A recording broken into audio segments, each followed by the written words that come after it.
Bonsoir, bonjour fidèles téléspectateurs, chers internautes et bienvenue dans cette émission JL Analyse. Eh bien, nous sommes très heureuses d'être là et de vous présenter la dite émission. Donc nous sommes déjà en janvier 2023, mais on veut à toutes les personnes qui ont l'habitude de nous suivre en tout cas, merci de vous abonner, merci de suivre cette émission et de partager. Donc s'il vous plaît, abonnez-vous, partagez, likez. Donc voilà. C'est pour vous une manière de nous soutenir. Alors voilà, JL Analyse, c'est votre émission, comme j'ai l'habitude de vous le dire. Alors un grand merci au grand réalisateur Moïse Kini. Un grand merci également à Paradis Kini qui est derrière les caméras et Moïse Kini qui est à la réalisation de cette émission JL Analyse. Alors pour aujourd'hui, nous avons l'honneur et le plaisir de recevoir pour vous M. Jean-Paul Kiala, qui est le président d'ailleurs de cette association donc, pour un Congo meilleur, avec qui nous allons d'ailleurs faire cette émission et parler de l'actualité, essayer un peu de faire le bilan concernant voilà, 2022, cette année qui venait de s'achever. Et nous commençons une année nouvelle. Que faire en 2023? Donc sans plus tarder, je voudrais déjà vous présenter des vœux. Bonjour M. Jean-Paul Kiala. Bonjour madame. Meilleurs vœux? Merci, pareillement. Vous allez bien? Oui, ça va à merveille et c'est un honneur de répondre à votre invitation en ce jour. Ok, alors M. Jean-Paul Kiala, vous êtes président de Pour un Congo meilleur. Comment se porte Pour un Congo meilleur, votre association? Oui, notre association se porte à merveille. Nous avons au courant de cette année mené certaines activités et là nous sommes en train de mener d'autres actions en intégrant d'autres organismes par rapport à notre but et nos objectifs. Et à ce jour, nous sommes beaucoup plus actifs avec les organisations des droits de l'homme et je pense pour lesquelles nous prendrons aussi le temps de parler aujourd'hui. Ah, d'accord, mais c'est bien. Donc votre bilan a été positif en 2022. Exact. Vous avez pu atteindre vos objectifs oui. Que vous êtes fixés au début de l'année? Nous avons pu atteindre les objectifs que nous nous sommes assignés au début de l'année et à 76% en raison des contraintes de terrain que nous avons dû rencontrer. Mais ça a été pour nous une année qui a valu son pesant d'or. Ah, d'accord. Alors pour la RDC, s'il faudrait faire un bilan d'une manière générale, vous trouvez que ce bilan a été positif ou négatif selon vous? Bon, le bilan est mitigé selon qu'on parle de tel ou tel autre secteur. Ouais. Mais en majeure partie, si je peux le dire ainsi, notre bilan ou le bilan de la RDC est beaucoup plus passif qu'actif, si je peux le dire ainsi. Et ce, en raison de plusieurs attentes. Voyez-vous, l'année qui s'est écoulée était l'année préélectorale. Et on attendait beaucoup des autorités, on attendait beaucoup des citoyens, on attendait beaucoup de l'ensemble de la population, de l'ensemble des composants de la RDC, mais que nous n'avons pas toujours reçu. Malheureusement, on a eu à passer l'année dans les atermoiements sécuritaires de tout genre.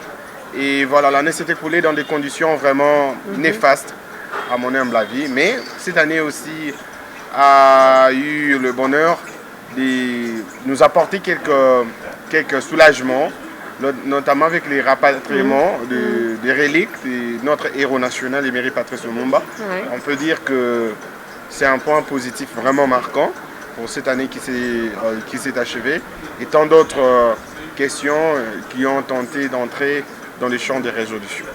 Oh, d'accord, mais quand vous parlez d'un bilan mitigé, vous faites allusion quand vous voulez. Vous pouvez nous énumérer parce que là, les gens pourront vous poser la question, c'est de savoir, mais Azolo Baboé, notre secteur ni par exemple.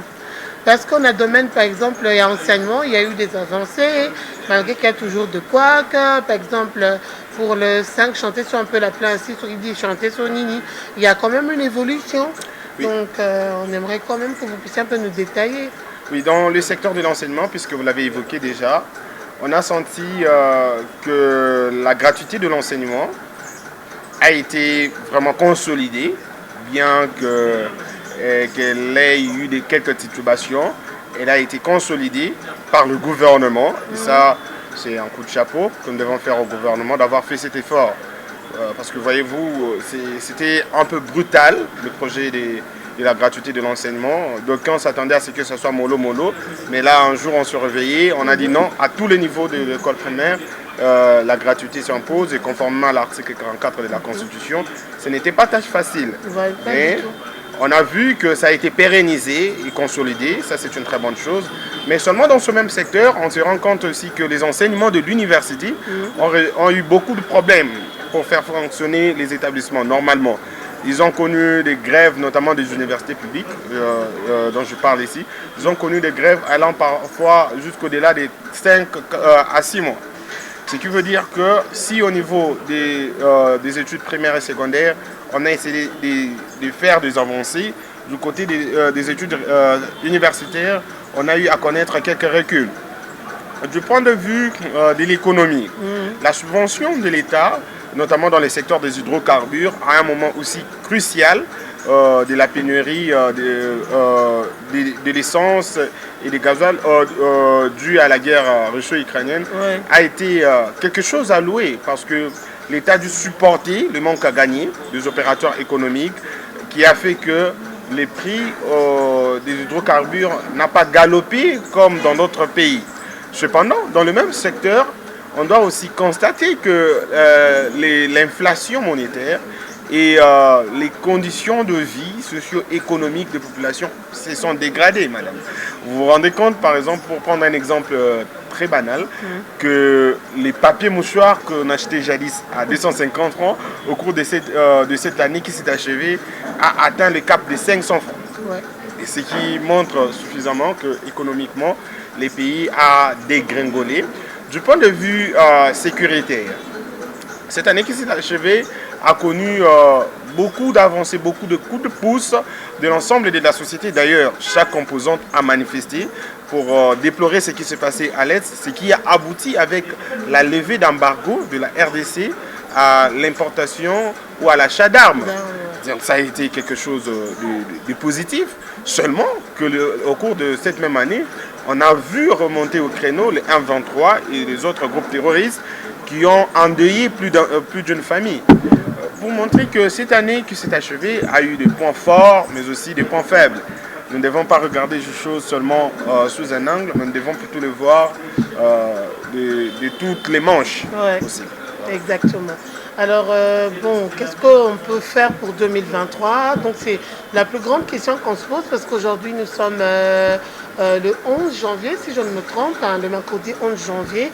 Alors, qu'est-ce que vous, en tant que président d'une association d'ailleurs vraiment très connue ici en RDC, vous faites respecter par rapport à cela, mais qu'est-ce qu'on peut faire en 2023? Parce que bientôt là, c'est vrai qu'il y a aujourd'hui des leaders d'opinion que nous voyons par-ci par-là, motiver les gens, donc sensibiliser les gens pour l'enrôlement, parce qu'ils sont sûrs que, voilà, en 2023, il y aura élection. Mais pour vous, pensez-vous qu'il y aura élection? Oui, madame, d'autant plus que... Bon, les élections, oui, parce que la CENI le dit, elle est en train de mouvoir toute l'action qui lui est reconnue à cette fin. Coup de chapeau, on croit qu'il y aura élection, mais à la question de savoir ce qu'il convient de faire. Mais vous, personnellement, vous n'êtes pas convaincu, hein? Bon, madame, je répondrai franchement, par rapport à ce que je vois dans les centres. J'aurais beaucoup de doutes à dire que les élections de 2023 seront des élections transparentes. Par rapport à la qualité de machine ou par rapport à la carte? Non, madame, moi personnellement, je vous dirais que jusqu'à ce jour, je ne me suis pas fait enrôler. Pourtant, j'ai inscrit mon nom plus de 4 fois sur les listes de présence. Parce que d'abord, le nombre de centres que la CENI a dû lister ne sont pas les mêmes que nous trouvons sur le terrain. Les peu de centres existants regorgent une masse populaire intense, ce qui fait qu'ils ne sont pas à mesure de satisfaire tout le monde. Ce sont aussi des êtres humains qui travaillent devant une machine, on ne peut pas leur demander plus. Ils sont appelés à inscrire la moyenne 100 personnes par jour, avec une lenteur parfois énorme. Je parle ici et je sais qu'il y a la population de Mongafula, notamment du côté de Cité Pumbu, qui m'entend et qui peut témoigner. De telle enseigne que c'est difficile, parfois ça devient pénible. Dans un pays où vous êtes appelé à vous chercher au jour le jour pour survivre et vous devez mettre 2-3 jours, voire 4, sans vous enrôler. Ça devient très pénible à cette allure. À cause du super. Oui, à cause justement du manque de centres que la CENI a promis et le fait qu'on a peu de centres devant une population immense, on n'arrive pas à avancer comme il se doit. À cette allure, il y aura un nombre important de gens qui ne vont pas se faire enrôler et ça fait un électorat de moins pour les candidats aux élections en 2023 quand on sait que Kinshasa a souvent été la ville de l'opposition. On voit déjà qu'il y aura un problème de transparence. Mais ne soyons pas pessimistes. Voyons comment ils vont évoluer les choses sur cet angle-là. Alors, quant à ce qu'il convient de faire pour l'année 2023, l'année 2023 doit être... Non, mais vous êtes quand même d'accord par rapport à la qualité de machine. Vous, c'est acceptable, hein? Vous acceptez cette qualité-là? La qualité de machine, madame, c'est aussi un sujet à réflexion. Tenez, nous avons le préapp, l'application que la CENI a mise à la disposition de la population pour que celle-ci serve au pré-enrôlement. Ouais. Donc on se disait que lorsque je me fais pré-enrôler, je vais au centre, on va me demander peut-être les QR pour imprimer ma carte ou ajouter les éléments que je n'ai pas pu insérer par moi-même.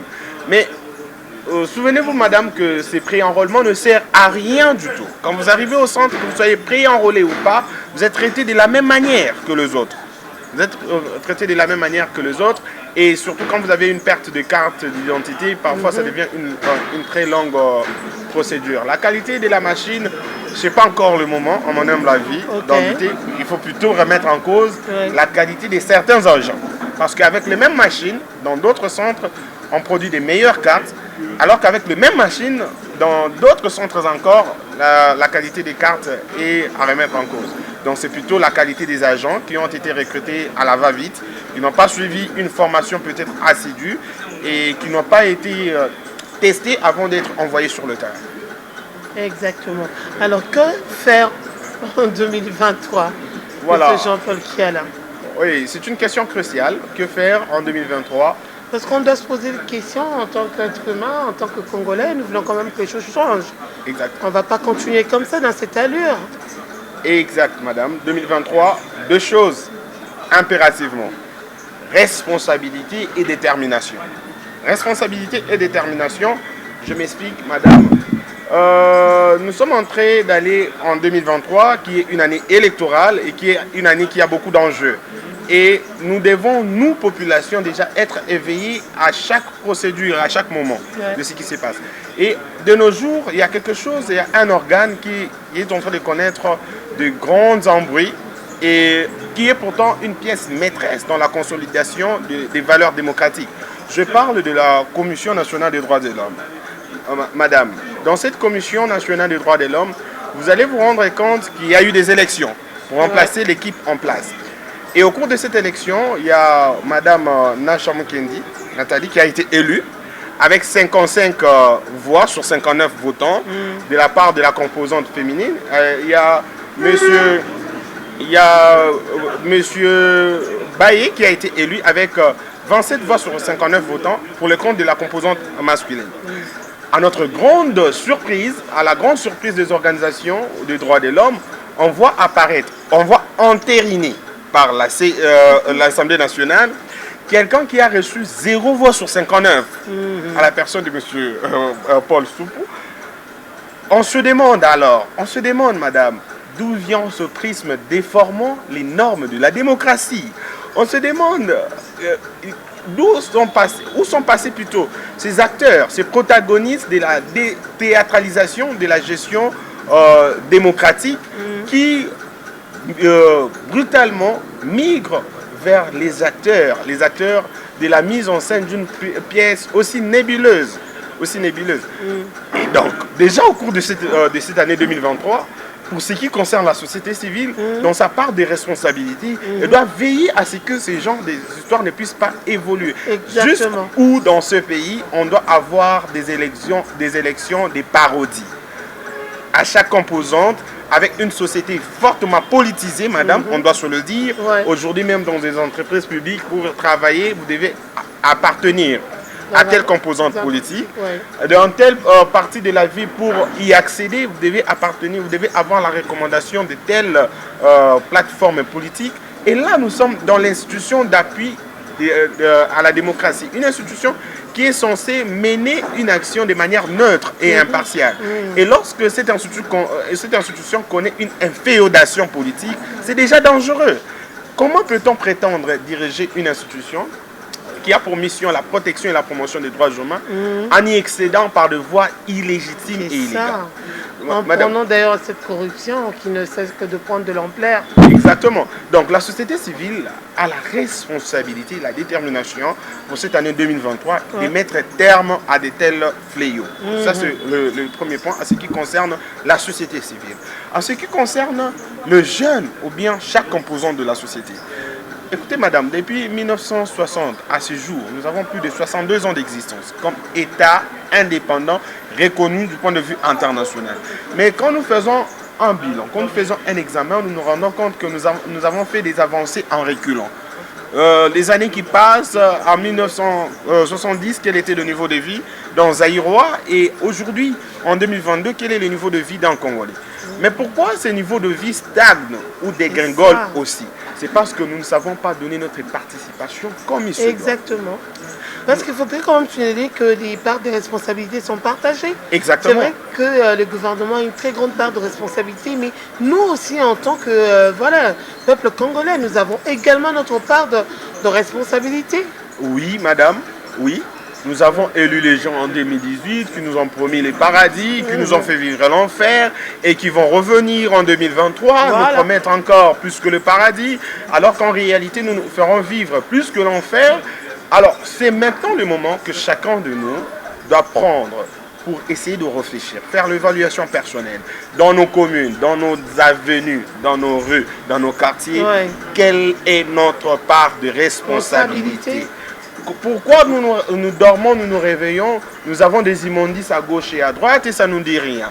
Nous parlons ces derniers temps, madame, de la pluie, des pluies diluviennes qui font des nombres croissants de morts.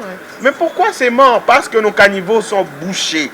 Bouchés par qui? Par nous-mêmes. Exactement. Qui utilisons les emballages non biodégradables, allons les déverser à la poubelle comme leur dernier, dans des caniveaux comme leur dernière destination et qui ne savent pas évoluer, s'entassent, bouchent les caniveaux par où l'eau doit passer et l'eau nous revient dans des parcelles et après on se met à crier Mokonzamboka, Bakonzamboka, Batel et la Bisso du Cambo. Non, ils n'ont rien à regarder. C'est nous qui sommes le premier responsable. Exactement. Et si nous devons prendre ne fût-ce qu'un engagement, madame, excusez-moi, je ne fais pas ici une propagande contre les entreprises qui les fabriquent, mais je le fais en tant que citoyen congolais. Et puisque la loi me l'autorise, et il y a un décret qui interdit d'ailleurs la production, l'importation, la commercialisation et la consommation des déchets non biodégradables. Si chaque Congolais prend l'engagement pour l'année 2023 qui commence, je n'achèterai rien qui sera emballé dans un sachet, ce que nous appelons vulgairement les sachets, qui est un emballage non biodégradable. Je ne prendrai pas de l'eau dans une bouteille en plastique parce que ces composants ne se diluent pas et l'État a peu de moyens pour pouvoir recycler ces emballages. Je pense qu'au bout de 3-4 mois, madame, nous allons nous rendre compte que nos villes, nos rues vont s'assainir et puis ils vont nous dire que qu'est-ce que M. Jean-Paul raconte. Ils sont peut-être j'ai soif et tout, non, mais la maïté parce que je dois me priver. Ou bien leur dire par exemple qu'il faudrait quand même qu'on change notre façon de faire les choses, de voir les choses. Madame, ou sensibiliser les gens par rapport au changement de mentalité. Il y a les forages d'eau, quelques endroits respectueux ou non circulants. Il y a des gourdolettes que nous pouvons utiliser pendant 2, 4, 5 mois, qui ne vont jamais voir les rues après une seule utilisation pour polluer, qui vont rester pendant longtemps. Une gourdelette aujourd'hui coûte à peine 1000 francs. Et 1000 francs, c'est la valeur pratiquement de 2 bouteilles d'eau qui vont polluer pour plus de 100 ans. Et quand vous avez ces 1000 francs, vous avez la possibilité de contenir de l'eau des chevaux, circuler avec pendant la journée. Vous avez la possibilité de vous rémunérer, un peu comme les véhicules. Les véhicules, lorsqu'ils prennent de l'essence ou des gasoil dans des stations-service, ils s'en vont avec quoi? Avec le réservoir qu'ils vont devoir utiliser par la suite. Et quand nous faisons aussi de ces gourdolettes, nos réservoirs, nous n'aurons pas un problème de soif. Voilà. J'encourage. Parmi des propositions, des très bonnes propositions en fait. J'encourage à cet effet les mesures prises par le gouvernorat de la ville avec cette opération coup de poing. Oui, je sais qu'il y a des gens qui vont dire que c'est précipité, ça n'a pas été réfléchi, mais je pense que l'État, dans sa responsabilité, devait quand même faire quelque chose. Et le gouvernorat provincial l'a fait, l'hôtel de ville l'a fait. Nos mamans qui vendent au bord de la route, oui, on dit qu'elles vendent pour survivre. Oui, là, celles qui sont mortes à Matadikiba, vendaient aussi pour survivre. Exactement. Celles qui sont mortes en Célé vendaient aussi pour survivre. Exactement. Aujourd'hui, les rues sont saturées par les vendeurs et ambulants. Et on trouve ça normal parce qu'ils savent que voilà, les policiers peuvent passer aujourd'hui, interdire demain, à la Kabongo. Donc voilà, tout va redevenir à la normale au bout de 2-3 jours, 4 jours. Ben, et puis déjà, point faible, il y a gouvernement. Hein? Exactement, mais moi je pense que... Mais il faudrait quand même que quelque part l'État puisse coincer. On ne parle pas de dictature dans le vrai sens du mot, mais quelque part avec les Congolais, il faut quand même essayer d'avoir une certaine discipline, comme Mouzé l'a fait à cette époque-là. Exactement, mais quand l'État montre la bonne volonté, il faut l'accompagner. Et c'est ce que nous devons faire maintenant avec l'hôtel de ville. Je pense que tous ceux qui se disent les procureurs du peuple, ils doivent se lever maintenant pour accompagner ces mesures. L'État a pris une mesure parce qu'il s'est fait endeuiller massivement le long de cette année qui s'est achevée. Et pour cause, nous avons les constructions anarchiques. Pour cause, nous avons ces gens qui sont exposés au bord de route. Vous avez parlé également de dégâts énormes de cette pluie. Hein. Et exactement. Vous savez très bien que là-bas, c'est un terrain marécageux, mais voilà, on vous autorise de construire. Vous, en tant qu'être humain, vous avez cette conscience, mais vous y allez quand même. Exactement. Et quand il y a des conséquences énormes, bon, là, on condamne l'État. C'est comme si c'était l'État, oui, qui vous a pris par force, qui vous a demandé d'aller... construire de cette manière. L'État qui a pris des mesures de prévention, nous devons l'accompagner, madame. Nous devons l'accompagner. Oui, nous savons qu'il y a une autre responsabilité, parce que ces gens qui sont chassés au bord de la route, comment ils vont faire pour survivre? Non. Faisons d'abord ce que demande l'État et puis nous allons le mettre devant une autre responsabilité. Lui faire constater que tu as fait délocaliser une masse de gens au bord de la route et ces gens ont besoin de marcher dans les quartiers, ils ont besoin de marcher dans des communes, ils ont besoin de marcher. Et à ce moment-là, nous allons discuter avec l'État de la possibilité de création de marchés où amener ces gens à vivre. Nous connaissons des marchés. Vous êtes par exemple sur la route nationale, le boulevard Lumumba, vous êtes au marché des libertés. Madame, vous entrez dans le marché, vous verrez les étalages vides. Mais vous venez sur la chaussée, vous verrez un monde immense. Exactement. Des gens qui ont des pieds sur la chaussée. Un véhicule qui ne sait pas voir, qui est placé à un pont très élevé, peut marcher sur leurs pieds et sur leurs marchandises. Et il y a un autre problème. Et qui pisait sur un véhicule de poids lourd, une route plutôt de poids lourd, une route nationale, un véhicule peut déraper et va finir sa course sur les corps des gens, madame. Donc nous devons accompagner l'État, c'est ça que j'appelle la responsabilité de chaque citoyen, mais il y a aussi la responsabilité de l'État, madame. La responsabilité de l'État. En quoi est-ce qu'elle consiste? Elle consiste à faire appliquer les mesures que l'État prend comme il se doit pour l'intérêt général. Vous l'avez dit, nous connaissons tous notre police, nous connaissons tous notre gouvernement. Il prend une mesure, après 2-3 jours, ça sera durable et après, il n'y a pas de suivi, ça sera porté disparu. Le vice-gouverneur, son excellence, le vice-gouverneur de la ville de Kinshasa, lorsqu'il est arrivé, il a pris une mesure qui consistait pour moi, à nettoyer les routes. Exactement. À nettoyer les routes. Beau, oui. De tout ce qu'il y avait comme épave de véhicules qui commençaient à créer l'insécurité. On a décrié, il est resté ferme. Oui. Par-ci, par-là. Il est resté ferme dans sa décision. Et au bout d'un temps, le jour où il le faisait, on a remarqué que la ville s'est fait désengorger. Il y avait moins d'embouteillages, la circulation était normale, et puis il y avait moins d'insécurité sur la route enregistrée pendant cette période. Mais quelques temps après, on dirait qu'il est allé dans son lit, on ne voit plus rien de tel. Parlons de la nuisance. Il y a eu une vidéo qui circulait d'ailleurs dans les réseaux sociaux disant que il était en train de se plaindre pour dire mais la police ne m'aide pas, police n'habite de Sungangate parce qu'apparemment on prend des décisions et puis il fallait que cette police accompagne les grandes décisions, mais non. Madame, ils font le contraire. Le paradigme, lorsqu'il est arrivé au pouvoir, il s'est fait que dans un terrain pendant le Covid-19, le commissaire général de la ville province de Kinshasa et le gouverneur avaient un échange à chaud et le commissaire général a dit qu'il suivait les ordres de la hiérarchie. le gouverneur l'a vite remis sur les rails en disant ici la hiérarchie c'est moi. Et donc le vice-gouverneur n'a qu'à faire la même chose. La police n'accompagne pas, on sanctionne. Exactement. On sanctionne et on confie la tâche à d'autres éléments. Et exactement. Le gouverneur de la ville actuelle et l'actuel commissaire général de la police, lorsqu'ils sont arrivés en place, le commissaire a pris des mesures pour lutter contre la nuisance sonore. Madame, où sont passées ces mesures? Où sont passées ces mesures? Aujourd'hui, vous avez des débits de boissons, vous avez des espaces qui vous tiennent de bruit à tue-tête, des tintamarres jusqu'à... 24 heures sur 24. Voilà, jusqu'à l'infini. Vous avez des enfants qui doivent étudier, mais qui ne savent pas réviser à la maison. Vous avez fini votre journée. Des personnes âgées qui ont besoin de repos. Même tout le monde qui finit sa journée doit s'évaluer pour relancer sa journée de demain. Il n'a pas de temps parce qu'il y a de bruit, des tintamarres à tue-tête. Alors qu'il y a des mesures, des polices qui existent, qui doivent être exécutées, mais qui ne sont pas d'application. Et puis des sanctions, peut-être vous appliquez vraiment des sanctions sévères. Exactement, donc ce que nous attendons au courant de cette année 2023, c'est que nous ayons des autorités qui sachent descendre dans la rue, qui ne sont pas des bureaucrates, mais qui sont des techniciens de terrain, qui savent suivre l'application des mesures qu'ils prennent et savoir le cheminer comme il se doit pour que ces mesures puissent servir à l'intérêt général. Là, c'était la volet responsabilité. Maintenant, le volet plutôt responsabilité, passons au volet détermination. Madame. La détermination, c'est ce souffle qui vivifie et qui doit nous vivifier, qui doit nous conduire à la rénovation de notre état le long de cette année. Cette détermination, elle sera aussi considérée de manière trilogique. D'abord, du point de vue de la société civile.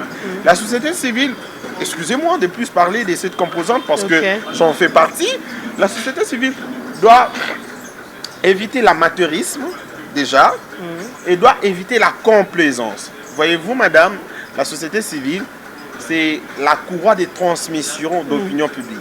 Parce que c'est une branche de la société qui, elle n'a pas de couleur. Donc, lorsqu'elle parle, elle a un franc-parler. Elle a un côté de la vérité qui lui est authentique et universel. Alors que nous avons de plus en plus la société civile ou des sociétés civiles en RDC qui se font aliéner par les politiques et par conséquent ne savent plus ce qu'elles doivent faire.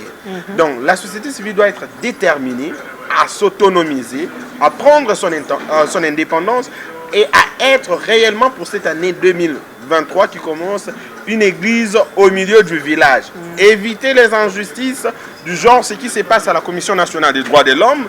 Veiller à ce que nous commençons déjà par là à instaurer un état de droit et le principe fondateur de la démocratie de cet instant pour éviter ces sarcasmes béants. Madame, ça fait quand même la honte. Nous sommes dans la société civile, une société qui est censée être vertueuse et là nous avons des cas pareils. Donc la société civile doit s'engager promptement et fondamentalement à éviter ce genre de désastre. Du point de vue de la population, cette année est une année électorale. Que la population ouvre les yeux, qu'on évite de demander à ceux qui viennent vers nous comme députés des polos. Non, le travail d'un député, ce n'est pas de produire les polos. De l'argent également. De l'argent. Non, les députés ne sont pas des banquiers. C'est parce que nous leur demandons l'argent qu'ils pensent qu'ils ont le droit de toucher 21 000 $ alors que le plus petit des Congolais est incapable de toucher 50 $. Ce qui est inconcevable dans un État qui se dit démocratique. Nous devons savoir, nous avec notre ASBEL, nous avons mis en place une plateforme que nous allons divulguer récemment, une plateforme que nous appelons la plateforme de la redevabilité. C'est-à-dire quoi? Nous devons promouvoir les députés qui vont aller sur terrain, les candidats députés, par leur projet de société. Exactement. Et non par leur bénéfice de la campagne électorale, par leur projet de société. Nous disons, voilà, la population de telle contrée, les projets de société de tel député paraît alléchant, paraît prometteur. Nous allons devoir l'accompagner de ce côté-là. Et en revanche, les députés devront signer des clauses par lesquelles ils déclarent qu'en cas de non-respect de ce projet de société, un nombre suffisant d'électeurs qui aurait signé la pétition contre lui vaudra perte de son mandat. Ah ouais. Lui vaudra perte de son mandat. Et je pense que pour faire promouvoir la rédévabilité, nous devons être déterminés à mener ce genre d'action. Voilà. Nous devons être déterminés à mener ce genre d'action. Ça, c'est la responsabilité de tout individu, la responsabilité de tout citoyen, la détermination qu'il doit porter pour cette année 2023. Ne demandez pas des polos, ne demandez pas des ponts, ne demandez pas d'école, ne demandez pas des maisons parce que le travail d'un député, ce n'est pas cela. Son travail, c'est de voter les droits et de contrôler le gouvernement. Ce sont ces deux tâches majeures. Donc, la population doit être déterminée à ce fait, à se responsabiliser, à s'autonomiser. Ce ne sont pas des 5 000 francs, des 10 000 francs qu'un candidat député nous donne aujourd'hui qui peuvent hypothéquer tout un avenir. 5 ans, c'est tout un avenir, madame. Alors, du point de vue, la détermination des autorités, en quoi est-ce qu'elle consiste? La détermination des autorités doit consister en deux choses, madame. En premier lieu, à mettre en place un leadership de qualité. Évitons de polluer chaque structure de la société avec une forte politisation. Ça n'a pas d'impact, ça ne nous mène nulle part. Les cultes des personnalités, on chante pour vous le matin, on chante pour vous le midi, on chante pour vous le soir. Ce sont les mêmes personnes qui chantent pour vous le matin, midi, soir, qui vont vous huiller demain matin, midi, soir. Donc, ça ne sert pas de développer les cultes des personnalités, développer plutôt un leadership de qualité, un leadership redevable, une gouvernance qui vaut. C'est ça la détermination. Nous devons le sentir à tous les niveaux. Au niveau des autorités locales, au niveau des autorités provinciales, au niveau des autorités centrales. Nous voulons sentir de vous un leadership de qualité qui tend à dépolitiser la gestion des sociétés, qui tend à dépolitiser les plateformes de la société, des plateformes sociales. Exactement. Alors, l'autre détermination des autorités doit porter sur la redevabilité. Chacune telle que vous êtes, pour ceux qui ont des mandats électifs, vous savez, vous connaissez vous-même les projets des sociétés que vous avez soumis lors de votre élection. Alors faites-vous une évaluation personnelle. À quel niveau vous êtes déjà avec les promesses que vous avez faites lors des élections passées et où vous allez pour les élections à venir. Fort de cela, déterminez-vous vous-même à être redevable à la population avant que celle-ci décide des sanctions non juridiquement organisées. Ouais. Je pense qu'avec ces deux concepts de responsabilité et de détermination, nous allons construire un Congo meilleur, un Congo beau, un Congo bon à voir et à vivre. Voilà, alors personnellement, quels sont les projets que vous avez pour votre ASBEL, que vous-même vous chapeautez? Quels sont quand même les projets pour 2023? Vous projetez faire quoi en 2023? En 2023, nous sommes axés premièrement sur la mise en place de cette plateforme dont je vous ai parlé, devant conduire à un indice d'évaluation effective de la redevabilité. Comment arriver à une redevabilité évaluable? Comment le peuple congolais peut arriver à évaluer les autorités qui seront issues des élections de 2023 du point de vue de leur redevabilité. Donc c'est un projet majeur. Pour cette année, nous n'allons pas prendre les risques de multiplier les projets. Nous allons nous concentrer sur ce projet-là parce que c'est un projet qui demande beaucoup d'énergie financière, beaucoup d'énergie en termes du potentiel humain, beaucoup d'énergie sur tous les plans. Et nous allons vraiment nous y mettre pour y travailler pour que les autorités, les élections de 2023 puissent bénéficier réellement à la population congolaise et à la jeunesse et que les autorités qui seront issues de ces élections puissent être des autorités vraiment redevables à la population à tous les niveaux. Quel est le mot d'ordre que vous pouvez donner à cette jeunesse congolaise qui vous font confiance parce que vous êtes parmi des élites, vous êtes parmi des modèles en fait pour cette jeunesse congolaise? Alors un mot d'ordre, un conseil, qu'est-ce que vous pouvez dire à cette jeunesse congolaise qui vous regarde? Bon, alors, ce que je pourrais dire à la jeunesse congolaise qui nous suit aujourd'hui par cette émission, c'est qu'ils doivent être eux-mêmes d'abord leurs propres juges. Ne voyez pas le mal toujours en l'autre. Voilà, notre société, nous n'avons pas de modèle parce que les vieux qui sont là, ils détournent, les vieux qui sont là, ils tuent. Et vous-même, êtes-vous votre propre modèle? Que chacun de nous, jeunes, devienne d'abord son propre modèle à lui. Ça, c'est le premier message que j'ai à passer. un modèle sur tous les plans, par rapport à ses ambitions de réussir, par rapport à les ambitions, par rapport aux attentes de la société, parce que chacun de nous, tel que nous vivons, la société attend quelque chose de nous. Ce pays attend quelque chose de nous. Devenons notre propre modèle, mais pas à notre propre manière, à la manière de la vertu la plus sublime qui existe, qui est le bien. Chacun de nous sait ce que le bien, selon lui, alors qu'il le fasse à sa manière, en se constituant lui-même en modèle. Ça, c'est le premier message que j'aurais à passer. Le second, la jeunesse doit éviter à se martyriser lors de ces échéances électorales et doit éviter à se machiniser et à s'enféoder. Vous êtes jeune, vous avez l'avenir devant vous. Lorsque quelqu'un vous mobilise sous un soleil accablant pour que vous l'accompagniez à se faire enrôler, alors qu'il exécute le même droit civique que vous, à la hauteur de 2000 francs, à la hauteur de 3000 francs, cela vaut-il une journée plutôt de travail que vous aurez pu consentir pour produire? Je pense que non. Donc nous devons nous réveiller de ce sommeil de parodie. Nous devons nous réveiller de ce sommeil de responsabilité. Chacun de nous doit prendre à main sa vie. Comprendre que celui qui va s'enrôler vient de faire ou de répondre à une obligation constitutionnelle à la même manière que moi. Ce n'est pas parce qu'il est député, parce qu'il est ministre, parce qu'il est leader qu'il doit le faire de la même manière que moi. Lorsque je suis allé au centre et j'ai attendu des heures, personne ne m'a accompagné, personne n'a joué de fanfare pour moi. Et d'ailleurs, moi j'ai attendu des heures. Lui, quand il arrive en raison de son statut, on les laisse passer, ce qui ne devrait normalement pas exister.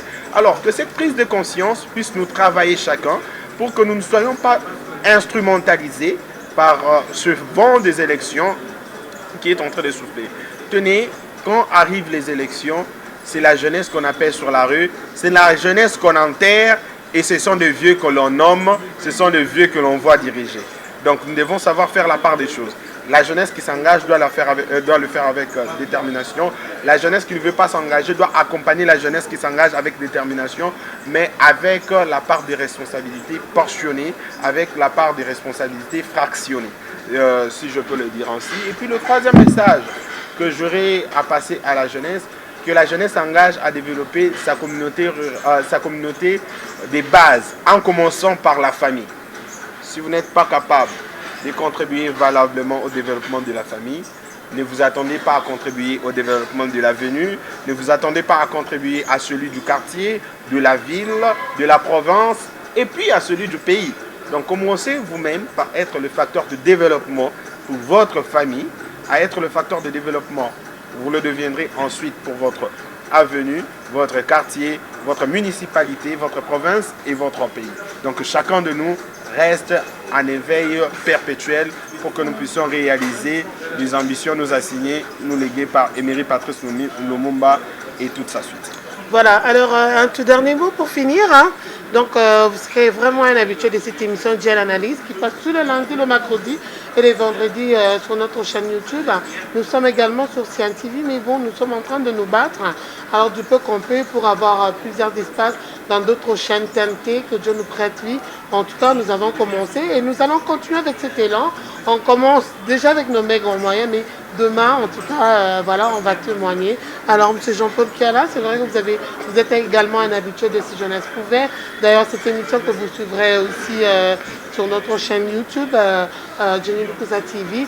Donc voilà, un tout dernier mot pour aujourd'hui, parce que nous mettons un terme final à cette émission. Exactement. S'il y a un mot que je dresserai à la fin, excusez-moi, contrairement à mes habitudes, aujourd'hui je ne vais pas m'adresser à la jeunesse, mais je vais m'adresser au président de la République. Monsieur le Président, nous savons que vous êtes entouré de plusieurs conseillers, que vous êtes le citoyen le mieux informé de la République, mais nous vous prions de ne pas céder au machiavélisme et au clientélisme qui est en train de mettre en mal la société civile en ce temps-ci, en nommant une personne illégitime et qui n'est redevable à aucune des organisations des droits de l'homme de la société civile.